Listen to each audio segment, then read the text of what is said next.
Finding living books when you have no idea what you're doing, don't worry, I've got you covered. First, talk to other Charlotte Mason mums that you know. Charlotte Mason homeschoolers who have been doing this for a while or are just a little bit further along in their journey than you are. If you don't know any, don't stress. There are lots of Charlotte Mason homeschooler blogs that you can have a look at. And they have a ton of different living book suggestions that they have tried and tested, and they might be exactly what you're looking for. Tip number 2, have a look at Charlotte Mason curriculum that is put out by a number of different people.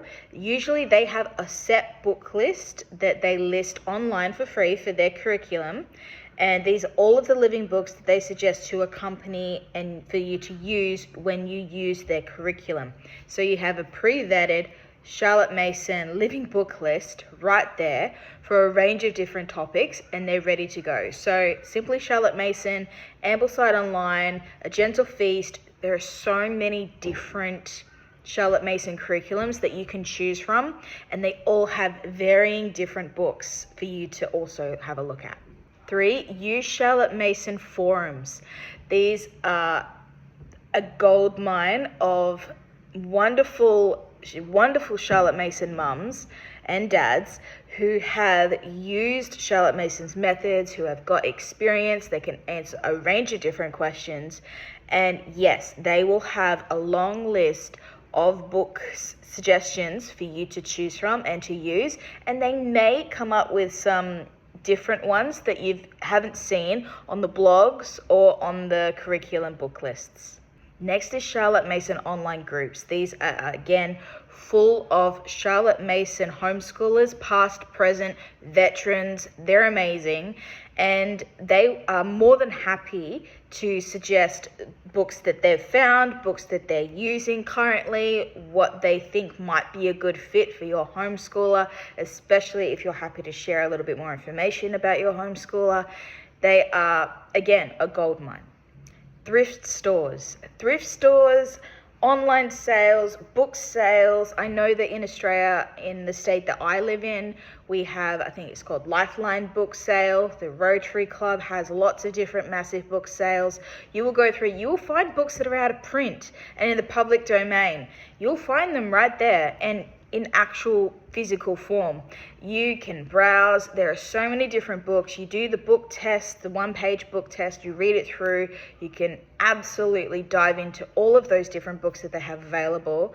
And they're not always the ones that are suggested online. You will find unique, wonderful additions to add to your homeschool library right there in front of you. Another tip is to recognize reoccurring authors.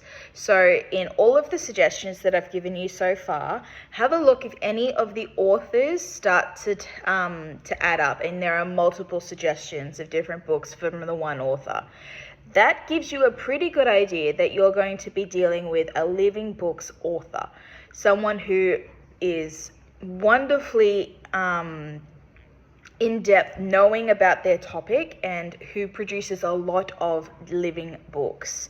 So that is a wonderful hint that you're on the right track.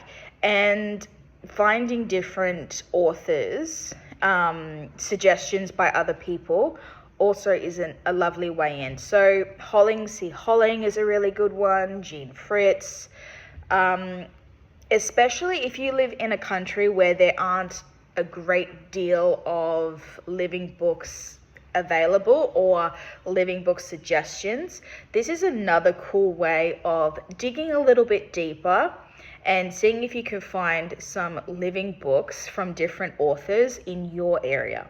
And my last one, tip number 7, is a really sneaky one that I've started doing.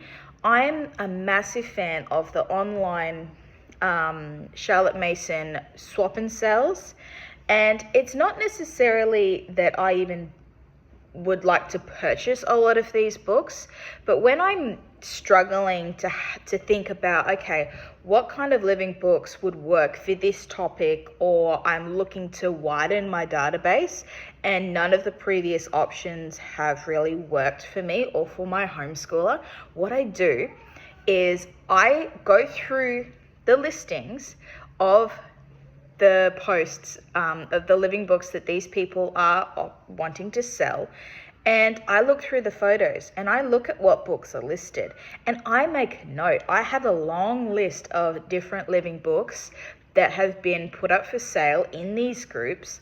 And so I know that if I'm struggling, I can either go to the online selling groups and I can look for some more suggestions, or I can go to my database and I can see exactly what I have that might fit. So I hope that was helpful, and I can't wait to see what kind of living books that you're able to add to your homeschool library with these tips.